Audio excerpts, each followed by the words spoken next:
रामपुर गांव में धनीराम अपनी पत्नी सरिता और बेटे सुरेश के साथ रहता था। धनीराम की कपड़ों की दुकान थी। धनीराम स्वभाव से बहुत ही कंजूस था। वह दिन रात पैसा जोड़ने में लगा रहता।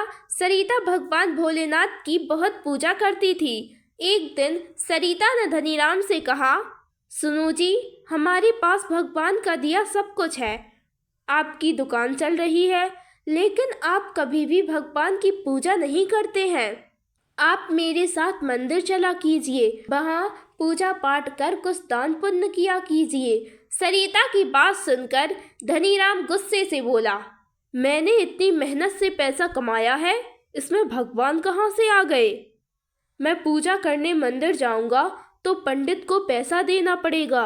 मंदिर के बाहर जो भिखारी बैठे होते हैं उन्हें भी पैसा देना पड़ेगा। तुझे जाना है तू जा, तू तो मेरा नुकसान करा कर मानेगी। मैं तो कहता हूँ तू भी मंदिर मत जाया कर। इतना कहकर धनीराम अपनी दुकान चला गया।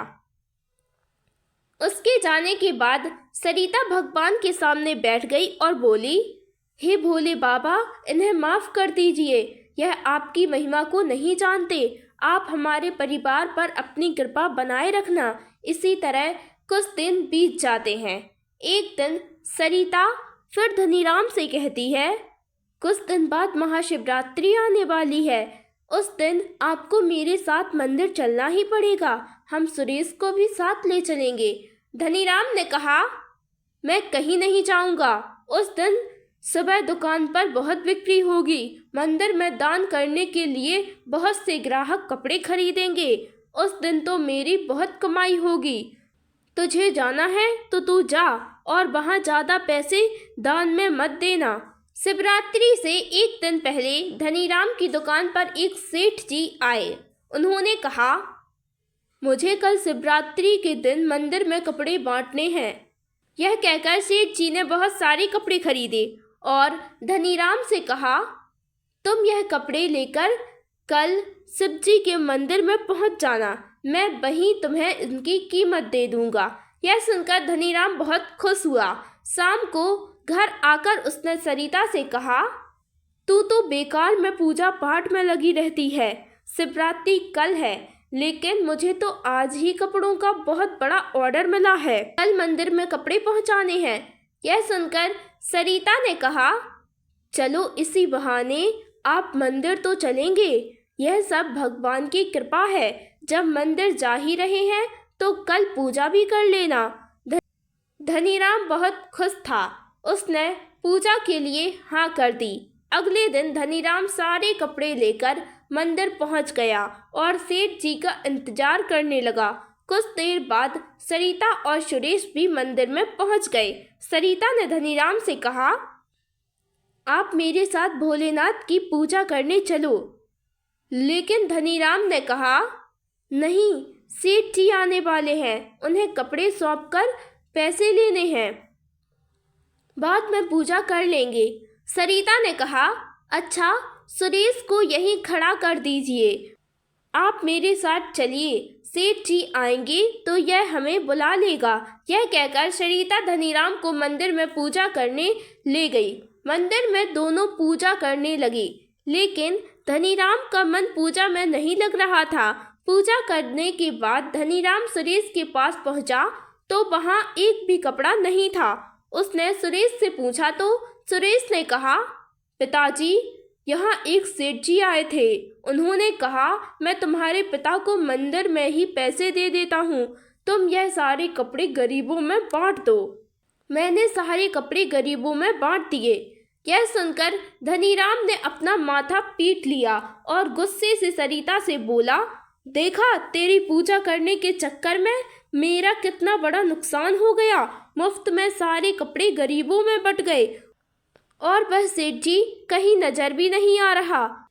तब सरिता ने कहा, हो सकता है यह भगवान भोलेनाथ की ही मर्जी हो। उन्होंने आपसे दान पुण्य कराने के लिए यह सब किया। इसी बहाने आपने दान तो कर दिया, इसका फल हमें अवश्य मिलेगा। लेकिन धनीराम गुस्से में बोला, तेरे शिव जी ने मेरा इतना बड़ा नुकसान कर दिया और तू उनके गुणगान गा रही है। मेरा तो दोनों तरफ से नुकसान हो गया। इधर यह कपड़े चले गए और उधर दुकान भी नहीं खोल पाया। इसी तरह गुस्से में धनीराम अपनी दुकान पर पहुंच गया। दुकान पर भी कुछ कमाई नहीं हुई। इतना नुकसान होने के कारण धनीराम ने खाना नहीं खाया। आज तो मेरे से खाना भी नहीं खाया गया, जल्दी से खाना परोस दो। तब सरिता ने कहा, भगवान भोलेनाथ की कृपा से आज शिवरात्रि के दिन 3 काम हो गए। पहले आपने मंदिर में पूजा की, दूसरा हमारे बेटे के हाथों दान पुण्य हो गया और तीसरा अनजाने में ही सही आपने शिवजी के लिए उपवास रख लिया। धनीराम को कुछ समझ नहीं आ रहा था। सरिता और धनीराम ने खाना खाकर अपना उपवास पूरा किया। खाना खाने के बाद धनीराम भगवान के सामने बैठकर रोने लगा।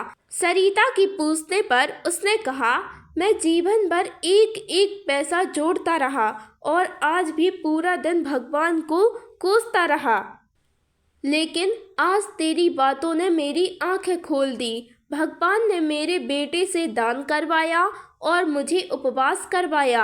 आज उपवास पूर्ण करके मेरे मन से लालच चला गया है। अब मैं भी भोलेनाथ की पूजा करूंगा और हर शिवरात्रि कपड़े दान करूंगा। यह सुनकर सरिता बहुत खुश हुई। तभी किसी ने उनका दरवाजा खटखटाया। धनीराम ने दरवाजा खोला तो देखा सामने वही सेठ जी खड़े थे। उन्होंने कहा, अरे भाई, तुम कहाँ चले गए थे? मंदिर में बहुत भीड़ थी। मैं तुम्हें पैसे देने के लिए ढूंढता रहा पर तुम नहीं मिले। तब पूछते पूछते तुम्हारे घर पहुंचा हूँ। यह अपने पैसे ले लो। तब धनीराम ने कहा, सेठ जी, आप इन पैसों को गरीबों में बांट दीजिए। मुझे मेरा माल मिल गया। भगवान ने मेरे मन से लालच मिटा दिया है। अब मैं केवल भोलेनाथ की भक्ति करूंगा। यह कहकर उसने सेठ जी को वापस लौटा दिया। इस तरह भगवान भोलेनाथ की कृपा से कंजूस धनीराम भगवान भोलेनाथ का भक्त बन चुका था।